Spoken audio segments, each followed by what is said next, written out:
तो जैसे ही पितामह ब्रह्मा ने कहा कि किसी अन्य देवता से मत कहना, देवर्षि नारद ने कहा हाँ पिताजी, प्रणाम किया और वहां से नारायण नारायण करते हुए फिर तुरंत उसी वक्त भगवान विष्णु के पास में आ जाते हैं। नारद कहे सहित अभिमाना, कृपा तुम्हारी शकल भगवाना।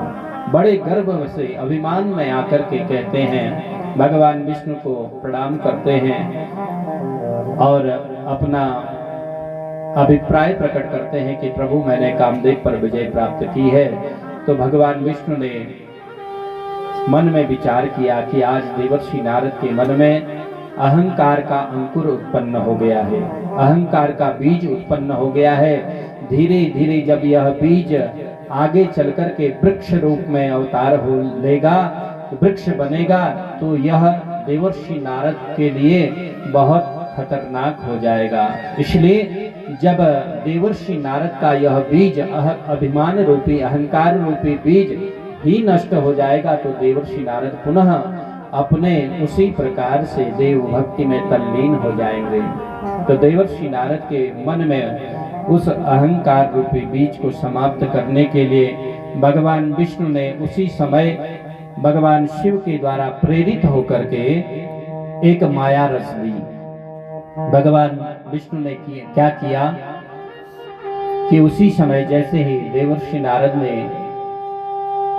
कामदेव पर विजय प्राप्त करने का समाचार भगवान विष्णु से कहा, तो भगवान विष्णु ने सोचा कि देवर्षि नारद का अभिमान अवश्य दूर करना चाहिए, अहंकार दूर करना चाहिए।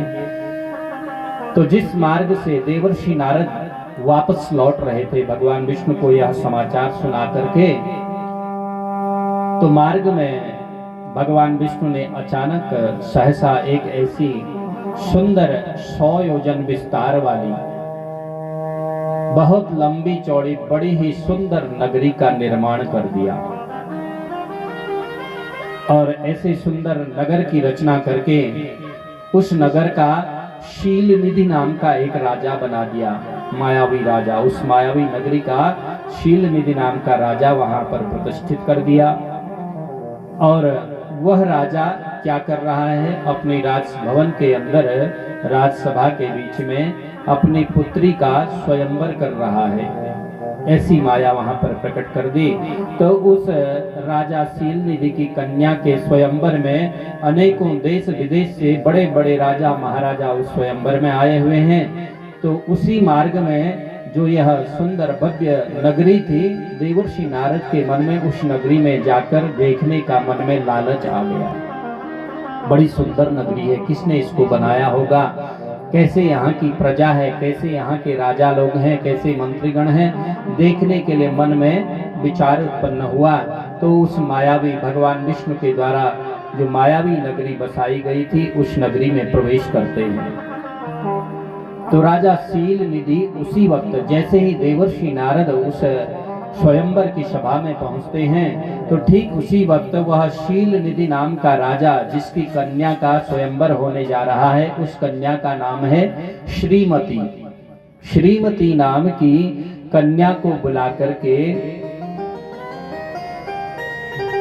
जैसे ही स्वयंवर मंडप पर आने वाला था, स्वयंवर की माल उस श्रीमती नामक कन्या के हाथ में दे रखी थी कि जा कन्या स्वयंवर में जाकर के तू अपने इच्छा के अनुसार अपने पति को चुन ले और जो तुझे अपना पति उचित लगता हो उसके गले में यह स्वयंवर की माला वरमाला को तू पहना दे, वही तेरा पति होगा। ऐसा कह करके वह माला उसके हाथ में, श्रीमती नामक कन्या के हाथ में जैसे ही दे रखी थी, इतने में देवर्षि नारद उस राजा और उसकी कन्या श्रीमती के सामने में उपस्थित हो गए। अब इस प्रकार देवर्षि नारद को वहां आया हुआ देख करके शीलनिधि नामक राजा के मन में विचार आया कि ऐसा अवसर बार बार प्राप्त नहीं हुआ करता। तो देवर्षि नारद को वहां आए हुए देख करके शीलनिधि नामक राजा ने देवर्षि नारद का आतिथ्य सत्कार किया, हस्तपाद आदि प्रक्षालन करवाए, बैठने के लिए उचित आसन दिया, अर्घ्य आदि से उनका पूजन किया, मान सम्मान किया। तत्पश्चात कुशलवाद कुशलक्षेम समाचार जाने और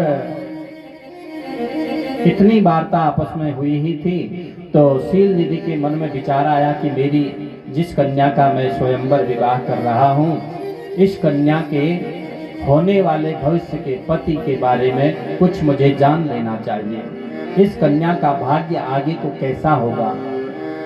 तो उसी वक्त शील निधि नामक उस राजा ने अपनी कन्या श्रीमती को बुला करके देवर्षि नारद से कहा कि हे ऋषिवर, आप मेरी इस कन्या का जरा हस्त रेखाओं का फलादेश कीजिए। इसके हाथ की रेखाओं को पढ़ करके इसका भविष्य क्या क्या होगा, कैसा इसका पति होगा, कैसा इसका घर बार होगा, इस प्रकार से हाथ की रेखाओं को देखते हुए फलादेश करने को कहा।